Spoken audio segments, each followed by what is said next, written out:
नमस्ते दर्शक हो, चला भारताचं सौंदर्य आणि वैभव बघायला.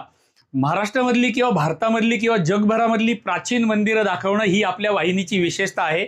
ही प्राचीन मंदिरं दाखवताना त्या मंदिरांमध्ये हल्लीच्या कालावधीमध्ये जर काही बदल घडत असतील तर ते दाखवणं सुद्धा आपल्या वाहिनीची विशेषता होत चाललेली आहे.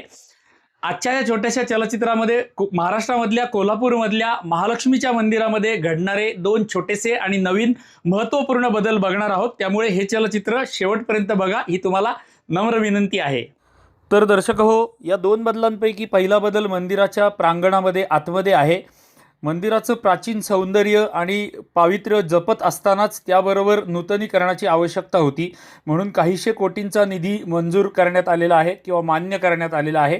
आणि या निधीमधून नूतनीकरणाचं काम मंदिराच्या दर्शन मंडपाच्या बाजूने आरंभ करण्यात आलेला आहे. तुम्ही आता बघू शकता, दर्शन मंडप जो समोर पत्र्याची शेड वरती घातलेली आपल्याला दिसते, त्या ठिकाणी नूतनीकरणाचं काम आरंभ करण्यात आलेलं आहे.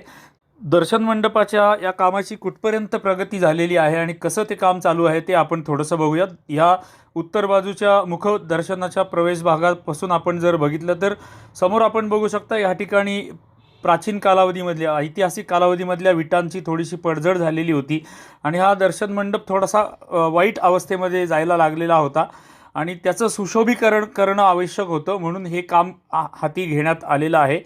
इतिहास पुरातत्व विभागाच्या देखरेखीखाली हे सर्व काम होत आहे. आता तुम्ही बघू शकता, समोर ही प्रचंड आकाराची लाकडं ठेवलेली तुम्हाला दिसत असतील.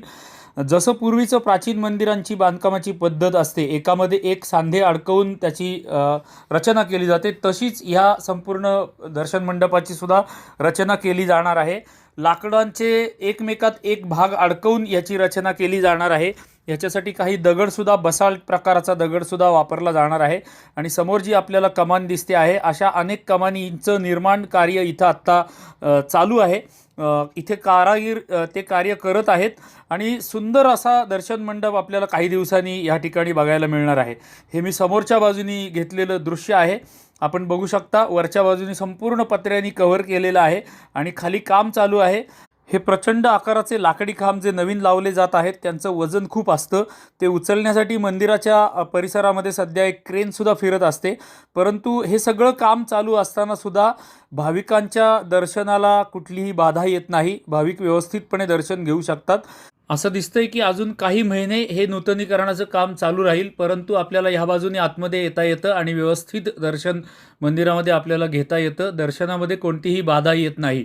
काही महिन्यानंतर तुम्ही जेव्हा ह्या मंदिरामध्ये दर्शनाला याल, कदाचित तुम्हाला ह्या बाजूने आल्यानंतर संपूर्ण नवीन दर्शन मंडप बघायला मिळेल. हे मंदिराचं बाहेरनं लांबून दिसणारं दृश्य आहे किंवा समोरच्या कोपऱ्यातून घेतलेलं मी दृश्य आहे. आणि संपूर्ण जे दर्शन मंडपाचं काम चालू आहे त्याला बॅरिकेड्स लावलेले आहेत. हिरव्या कापडांनी ते सगळं झाकलेलं आहे आणि तरीसुद्धा सुरक्षितपणे आतमध्ये काम चालू आहे. तुम्ही आत्ता बघू शकता, आम्ही अगदी सकाळच्या वेळेला मंदिरामध्ये आलेलो आहोत. वरती पत्रा घातलेला आहे, संपूर्ण पॅक केलेला आहे पत्र्यांनी, म्हणजे काही दिवसानंतर उन्हाळा येईल त्यावेळेला सुद्धा तिथल्या कारागिरांना काम करायला समस्या येऊ नये म्हणून वरून झाकण्यात आलेलं आहे. आणि अशा पद्धतीने काम चालू आहे. मी तुम्हाला थोडंसं जवळ जाऊन दाखवण्याचा प्रयत्न करतो की इथले कारागीर कसे काम करत आहेत आणि लाकडं एकात एक गुंतवून कसं काम केलं जातं हे मी तुम्हाला दाखवण्याचा थोडासा प्रयत्न करतो. आता तुम्ही बघू शकता, किती प्रचंड आकाराची लाकडं इथे आहेत. जवळपास 1.5 फूट बाय 1.5 फूट आकाराची हे प्रचंड लाकडी ओंडकी आणि अखंड एवढे लांब खांब आहेत. आणि अशा प्रकारे हा जो कारागीर काम करतोय, असे कारागीर इथे सध्या काम करत आहेत.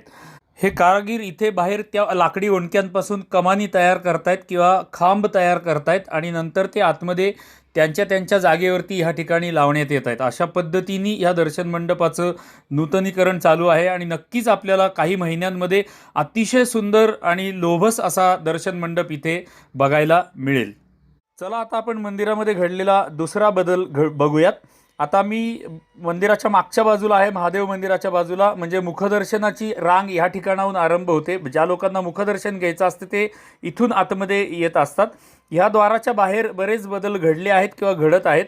आता मी मंदिराच्या बाहेर आलेलो आहे आणि तुम्ही मंदिराकडे बघत आहे.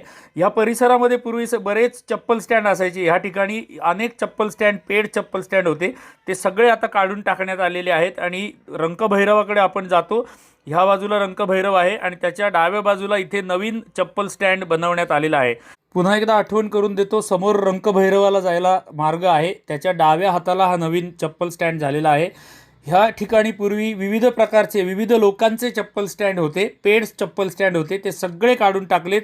संपूर्ण स्थान साफ करण्यात आलेलं आहे आणि ह्या बाजूला डाव्या हाताला नवीन मोफत चप्पल स्टँड बनवलेला आहे.